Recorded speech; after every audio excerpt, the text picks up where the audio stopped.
Bismillah, Assalamualaikum warahmatullahi wabarakatuh. Perkenalkan, nama saya Nabila Lutfiyah. Kali ini saya akan menyampaikan terkait tugas kuliah saya, yaitu ilmu pendidikan Islam.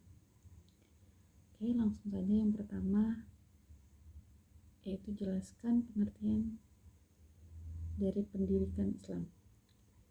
Menurut etimologi, pendidikan berasal dari kata dasar didik yang mendapat imbuhan awalan dan akhiran pe dan an.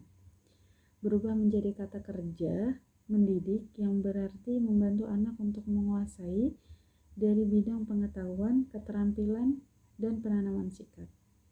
Yang selanjutnya adalah dari terminologi. Secara terminologi, pendidikan Islam merupakan aktivitas pikiran yang teratur dengan menggunakan metode filsafat. Pendekatan tersebut digunakan untuk menyelaraskan, memadukan proses pendidikan dengan proses kerja akal dan kalbu, yang menjadikan pembinaan dan pengembangan peserta didik secara paripurna. Itu pengertian dari secara etimologi dan terminologi. Yang selanjutnya, yang kedua, yaitu adalah jelaskan yang kamu ketahui tentang hubungan pendidikan Islam dengan pendidikan nasional. Pendidikan Islam dan pendidikan nasional itu memiliki hubungan yang berkesinambungan. Menurut yang saya ketahui, jika pada pendidikan nasional tidak ditanamkan pendidikan Islam, maka pendidik tidak memiliki nilai-nilai agama, yang mana dalam pendidikan Islam memiliki konsep-konsep yang perlu kita ketahui, yaitu yang pertama ada pendidikan menurut Islam, yang kedua pendidikan dalam Islam, dan yang ketiga pendidikan agama Islam. Di Indonesia, pendidikan Islam dan pendidikan nasional tidak dapat dipisah karena sistem pendidikan dalam beragama adalah sistem mayoritas orang-orang yang berada di Indonesia, yaitu adalah kaum muslimin. Yang selanjutnya, yang nomor 3, yaitu jelaskan kedudukan dan peran pendidikan Islam dalam sistem pendidikan nasional. Kedudukan dan peran pendidikan Islam dalam sistem pendidikan nasional memiliki kedudukan yang kuat dan penting hingga pendidikan Islam seperti madrasah tidak lagi dinomorduakan, dan peranan yang sangat dibutuhkan untuk menguatkan keimanan, ketakwaan terhadap Tuhan yang Maha Esa. Untuk itulah maka pendidikan agama wajib diberikan kepada semua satuan jenjang dan jenis pendidikan, baik melalui jalur sekolah maupun jalur luar sekolah. Yang selanjutnya, sebutkan dan jelaskan sumber dan dasar ilmu pendidikan Islam. Sumber dasar pendidikan Islam identik dengan ajaran Islam, yaitu keduanya berasal dari sumber yang sama, yaitu Al-Quran dan hadis. Selanjutnya, landasan ini dikembangkan berdasarkan pemahaman para ulama, antara lain Al-Quran, hadis, sunnah Nabi SAW, kata-kata sahabat Nabi, madhab sahabi, kemaslahatan masyarakat, nilai-nilai dan adat istiadat masyarakat, hasil pemikiran muslimin,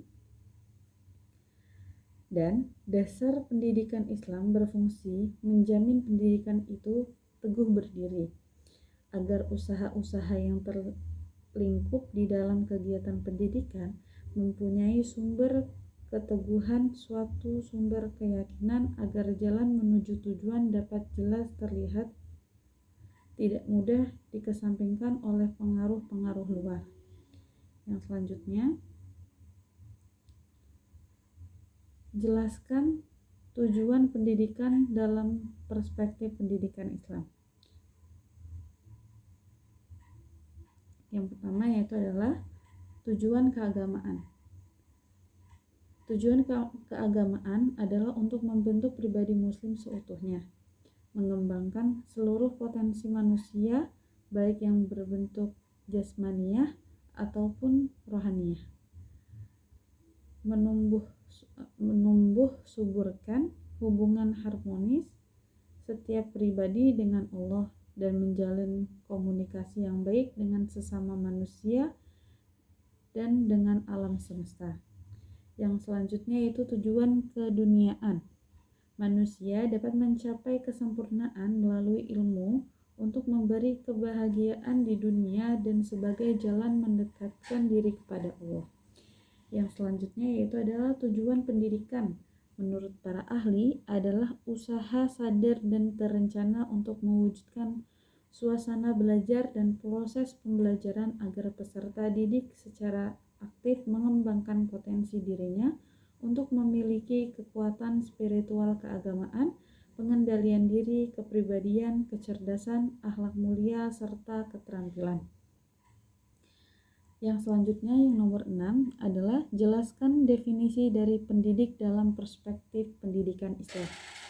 Secara umum, pendidik adalah orang yang memiliki tanggung jawab untuk mendidik. Sementara itu, secara khususnya, pendidik dalam perspektif pendidikan Islam adalah orang yang bertanggung jawab terhadap perkembangan peserta didik dengan mengupayakan perkembangan seluruh potensi, baik potensi afektif, kognitif, maupun psikologis sesuai dengan nilai-nilai ajaran Islam.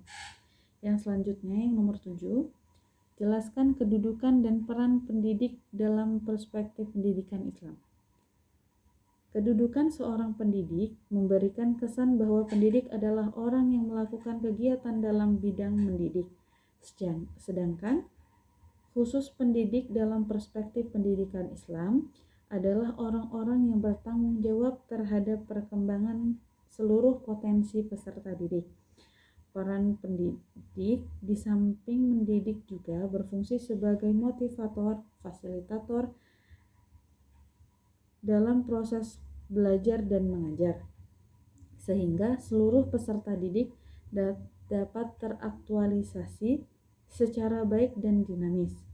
Menurut ulama seperti Imam Ghazali mengemukakan bahwa tugas pendidik yang utama adalah menyempurnakan, membersihkan, mensucikan, serta membawa hati manusia untuk bertaqarrub ila Allah.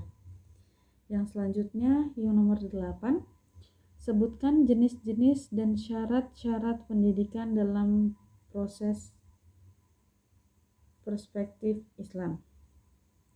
Menurut Hasan Langgulung, bahwa dasar pendidikan Islam terdapat 6 jenis, yaitu historis, sosiologis, ekonomi, politik, administrasi, psikologi, dan filosofis. Yang mana ke-6 jenis dasar itu berpusat pada dasar filosofis. Dalam pendidikan, ada syarat-syarat yang dapat menunjang keberhasilan dalam proses mengajar menjadi seorang pendidik hingga dapat optimal. Di antara syarat-syarat menjadi pendidik adalah pendidik harus beriman. Selanjutnya, pendidik harus berilmu, pendidik harus mengamalkan ilmunya, pendidik harus adil, pendidik harus berniat ikhlas, dan pendidik harus berlapang dada. Itulah syarat-syarat menjadi seorang pendidik agar pendidik itu dapat mengoptimalkan untuk proses belajar dan mengajarnya. Yang selanjutnya ada poin ke-9, yaitu jelaskan peserta didik dalam perspektif pendidikan Islam. Peserta didik adalah siapa saja yang berusaha untuk melibatkan diri sebagai peserta didik dalam kegiatan pendidikan, sehingga tumbuh dan berkembang potensinya, baik yang berstatus sebagai anak yang belum dewasa maupun orang yang sudah dewasa. Dalam perspektif pendidikan Islam, Peserta didik merupakan objek dan objek. Oleh karena itu, proses pendidikan tidak akan terlaksana tanpa keterlibatan proses pendidik. Di dalamnya, ia adalah orang yang belajar untuk menemukan ilmu, karena dalam sistem diyakini ilmu hanya berasal dari Allah. Maka seorang peserta didik harus berupaya untuk mendekatkan dirinya kepada Allah dengan senantiasa mensucikan dirinya dan bertaat kepada Allah Subhanahu wa taala. Yang selanjutnya, yang terakhir, sebutkan dan jelaskan kebutuhan dan dimensi peserta didik. Kebutuhan peserta didik adalah sesuatu kebutuhan yang harus didapatkan oleh peserta didik untuk mendapat kedewasaan ilmu. Kebutuhan peserta didik tersebut wajib dipenuhi atau diberikan oleh pendidik kepada peserta didiknya, yaitu kebutuhan fisik dan kebutuhan sosial. Selanjutnya, pada hakikatnya, dimensi adalah salah satu media yang dibutuhkan oleh peserta didik untuk membentuk diri, sikap, mental, sosial, budaya, dan kepribadian di masa yang akan datang, yaitu pada masa mereka menemukan kedewasaannya. Jadi, di mana hakikat dimensi itu harus kita tanamkan kepada peserta didik untuk mereka dapat mengenali diri, membentuk diri, sikap, mental, sosial, budaya, dan kepribadian yang lebih baik di masa yang akan datang. Ya, cukup sekian yang bisa saya sampaikan. Saya ucapkan terima kasih. Assalamualaikum warahmatullahi wabarakatuh.